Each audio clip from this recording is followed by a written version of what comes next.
What is up, my dudes, and that one girl who just wants to get back to nature? I got you, one girl. This is Bikes, Beards, and Brews. Let's kick that intro.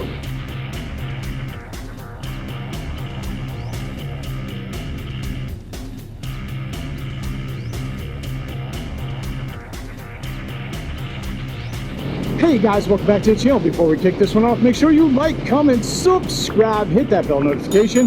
New videos are coming weekly. You ring that bell, you know when they drop. Before we move on, let's get the other stuff out of the way. Want to save 10% on a Cardo communicator or save some money on some Beyond Riders gear or on some Hogworks gear? Then you should definitely check my referral links down below.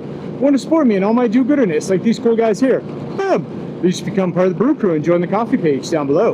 Wonder why I'm asking you for money? Well, next to those 10,000 Amazon affiliate links that also go to a good cause is a link explaining what I do with your money. Get it? Got it? Cool. Let's move on. Alright guys, so today we are up in the White Mountains region of New Hampshire. We are heading out to the Waterville Valley Campground. It is one of the state parks in New Hampshire, and we're going to be doing some camping this weekend. So it's 4th of July weekend. I originally had a campsite reserved. So essentially you go online, you pick the campsite you want to be in, you leave your name, your number, your email, blah, blah, blah, and you hit submit, and then you wait for them to call you back within like the next 10 days.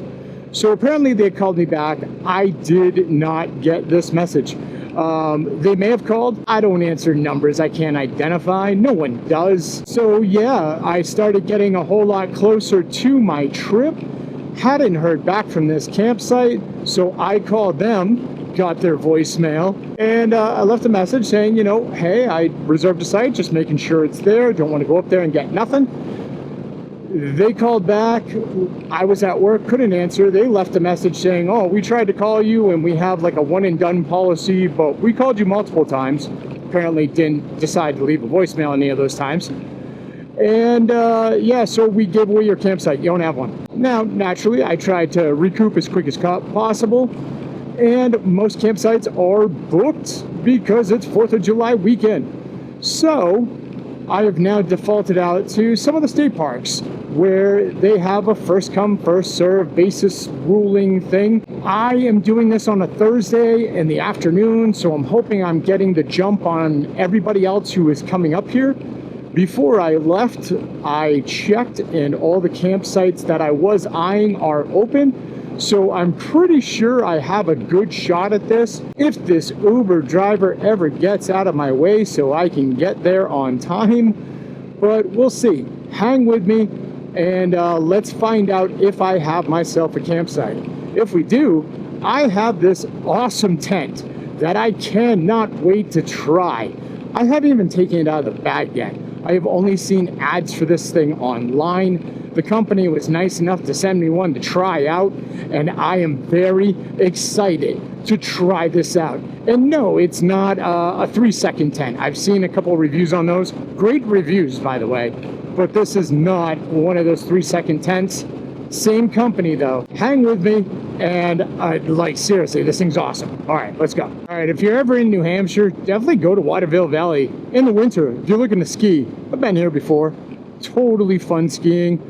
I feel like I've actually camped here before. All right, so here is the moment of truth. This is the check-in right here. I am going to find out if I have a place. All right, so there's a host station, and the host is not there.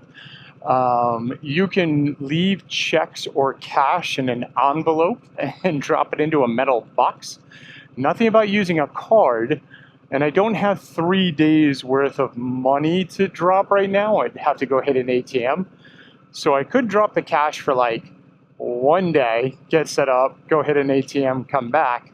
But I want to make sure that the campsite I am looking at is open because, well, there's no one around. And it says it's open, but there's someone in there. So no, it's not. So I will take the second one, which is one that we already drove by, and I'll just go back to it. All right, so let's find number 8, because that was my second choice, and it did look open on the drive-by. I originally wanted number 9, but whatever. Looks like there's someone in there. Even though it says open, I mean, I think we might need to fight. But here's home sweet home for the weekend. All right, so here's what I've got. A Reactive Outdoor Inflatable Cabin Tent. This is the extra large model. I have literally never opened this bag. I hope the pump is charged because I didn't do that either. Although I did bring a generator. So let's see how hard it is to set this up, and let's see what it looks like once it's all set up. I am very excited for this tent, so hopefully it delivers. So just to open this up for you, come on. There's a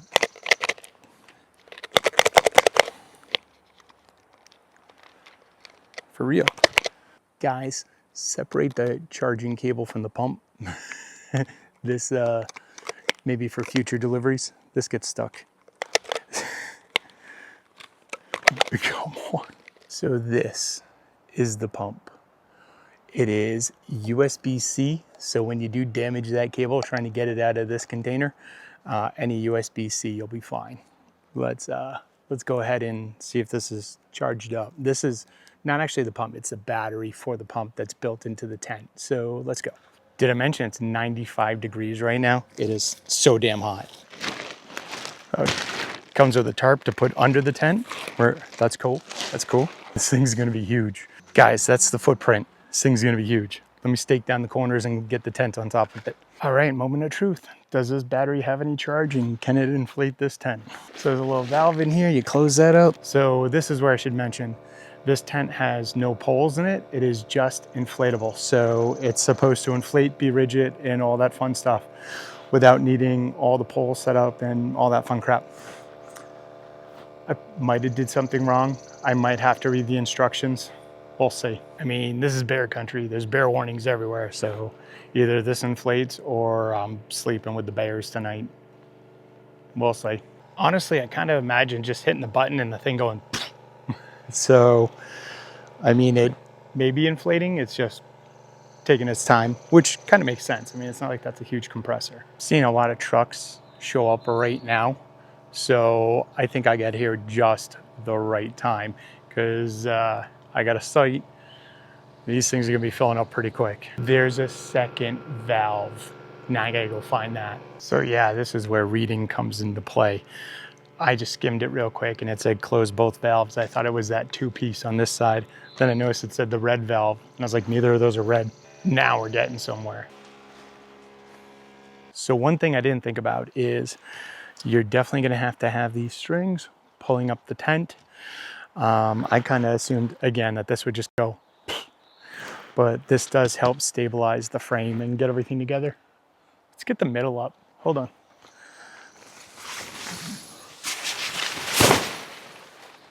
All right, MTV, this is my crib. Let's check it out. Guys, this thing is huge. Like, I'm 6'1", and this is how much room I have.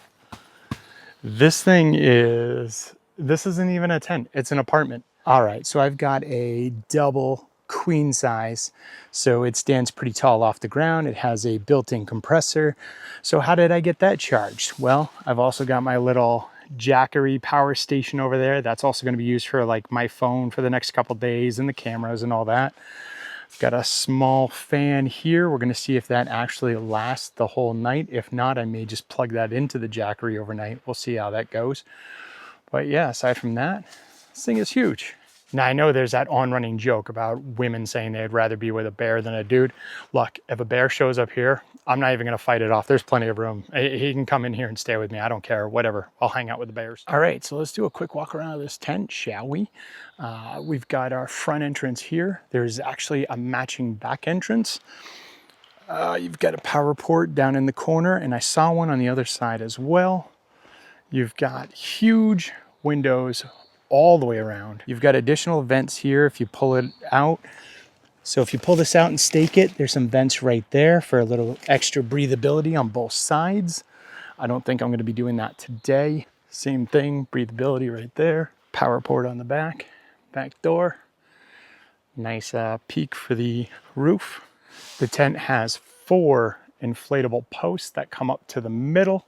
These are firm. I mean, absolutely firm. So you don't have to worry about that. There's a little hanger here. I actually just hung that whole fan unit off of that, and it's great. I mean, that is secure. So you could definitely hang a fan, a light, stuff like that, no problem. There is plenty of room. There's no pockets on the side. Oh, I'm incorrect. There's pockets down there by the vents.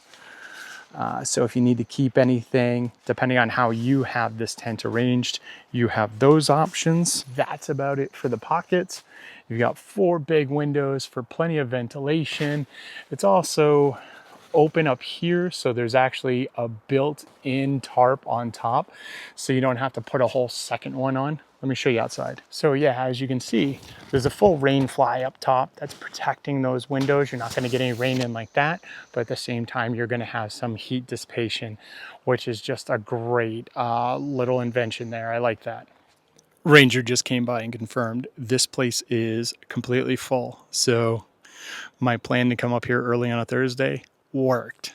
All right, I'm gonna go find something to eat and drink. I didn't pack a cooler. Not worried about it. Definitely not having a campfire. Again, it is 95 right now, and it's supposed to be between 90 and 100 for the weekend. So I think I'm good with fire. All right, so as they say, to the victor goes the spoils. And the spoils in this case is a campsite. Yeah, there's still one open there. Oh, it's reserved. Yeah, so the manager of the campground came by and let me know that all the sites are full. So I got here just in time. That is quite exciting. Now, with that being said, it is so hot. I am going to go find a store where I can go get myself some drinks, some snacks, and an ATM so I can, you know, pay for my site for the next couple days and not be homeless.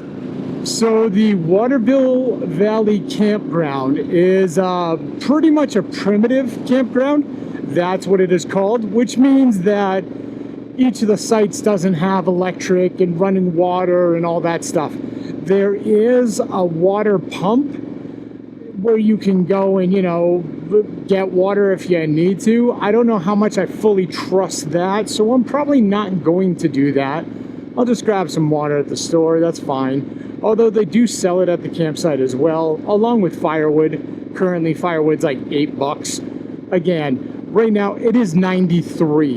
It's not going to get much cooler come, like, you know, nighttime. So I'm not having any fires. I'm not worried about this. I'm fine. Now, the other thing about a primitive campsite is there are no showers and there's no actual like bathrooms. There's like, I don't know, composting toilets or something. I'm not really worried about either. The White Mountains is surrounded and just absolutely awesome crystal clear rivers, including right next to this campsite, and some of the destinations I plan to go over the weekend. I will bathe in the river. I do not care. I am fine with this. With that being said, the campsite is $24 a night. You're allowed to stay consecutively for 14 days, so 2 weeks, and you're in the White Mountains. That's cool. I love being up in this area. Like, when I was a kid, this is where we came to camp all the time, so it's always fun to come back out there. Absolutely love it. We're going over to exit 32, which is Lincoln.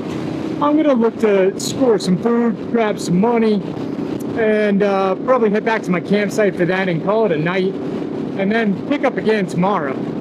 But yeah, let's see where I land and let's see how I make out. Now, there's a brewery I've come up to quite a few times in this area called One Love, and I know I've had it on video before. That is since gone, and now it's called Bear Camp Brewery. So at some point in time, I will make it over there, I'm sure, test it out, see how I like it. But not tonight. Tonight it's dinner, hydration, and just chilling. The next morning. All right, guys, so it is now morning. It is 7:45. Last night was quite eventful. So I'm back in my tent. It's raining. I'm dry. tent's holding up great. And honestly, I was kind of hoping it was going to rain because I love camping in the rain. I'm going to sleep so good tonight. All right, catch you guys in the morning.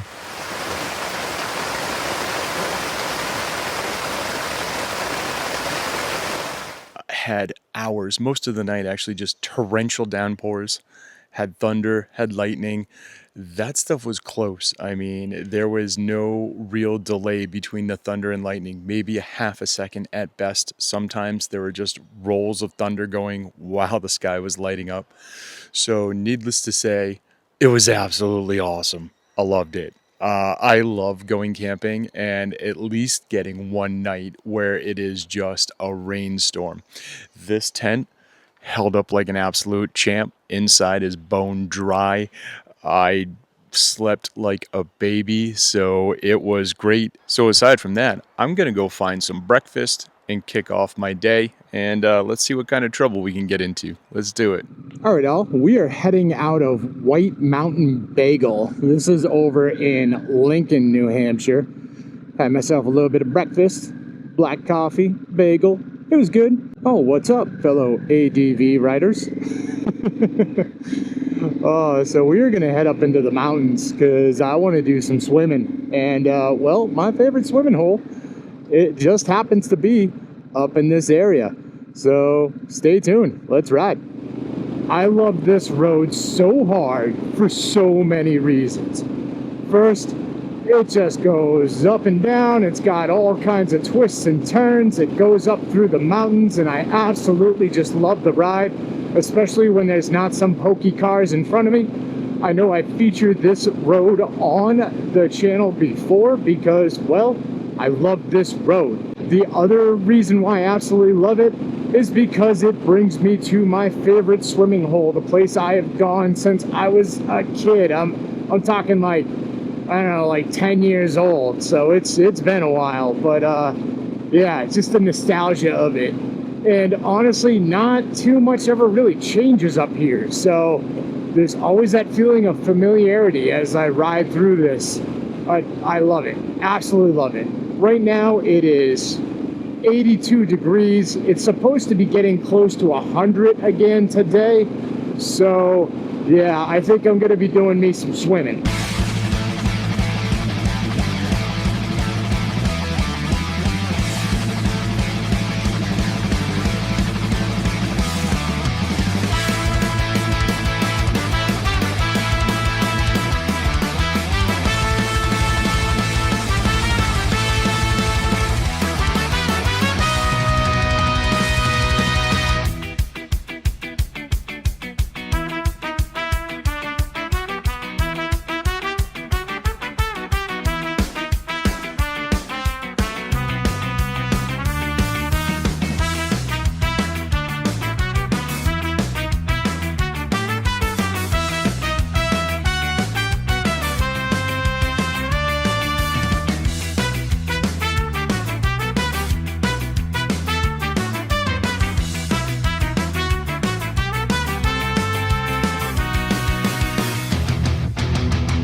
So as we look at this truck ahead with the kid's head hanging out the window, now's a good time to ask, have you guys ever seen that movie Hereditary? Yeah. Aside from that, this truck has slowed down so much and he's ruining my happiness. There's been a few pull-off places where he could have gotten out of my way and has chosen not to. It's very annoying. Whatever. Passing lane established, happiness recovered. Let's go. All right, so the internal storage filled up on my other camera while we're coming up here. So you didn't get to see where we actually come in, cover bridge and all that. Sorry, we'll work on that. But let's go ahead and check out this swimming hole. I love this place. I'm not even sure if I can remember how we found it originally, but we found it and been coming here forever.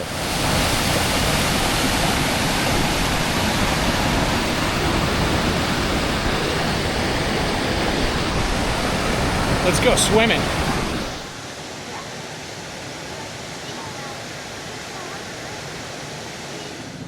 All right, well, I just enjoyed a nice few hours in the river. Water was beautiful.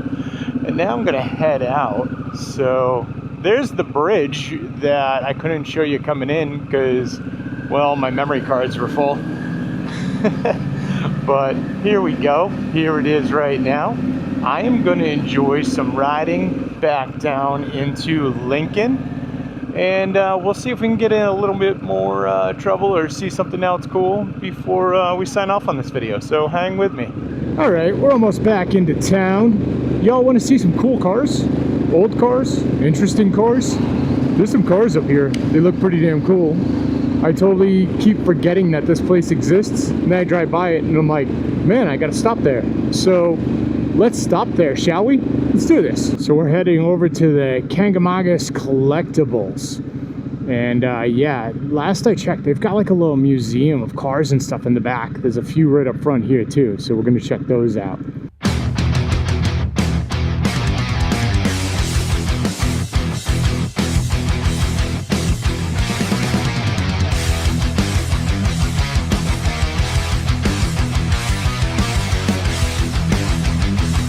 This one is probably the most interesting. I see this one all the time. This bad boy only has 3 wheels.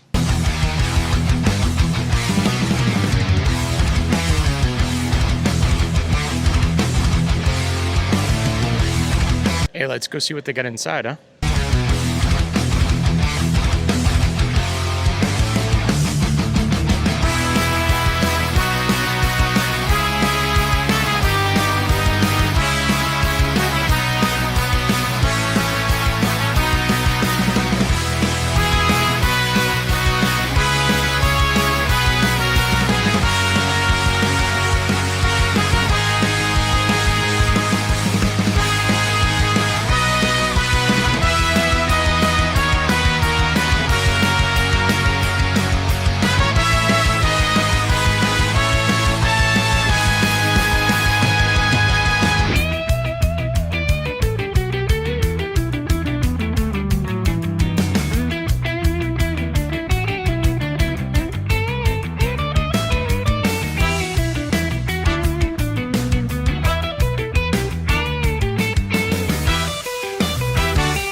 Alright, this is where I'm going to leave you for the day, but there's going to be other videos in this playlist, so make sure you come back. I'm going to be doing some trail riding, going to do the Kangamagis, I'm going to get some beer. It's going to happen, but for now, make sure you like, comment, subscribe, hit that bell notification, share this video with friends, share it with family, share it with that one dude you know who's like, they made 3-wheel cars? Yeah, it's right there. And no, I don't mean those new goofy looking reverse trikes. 3-wheel cars. He loves this stuff, trust me. I'll see y'all on the flip side.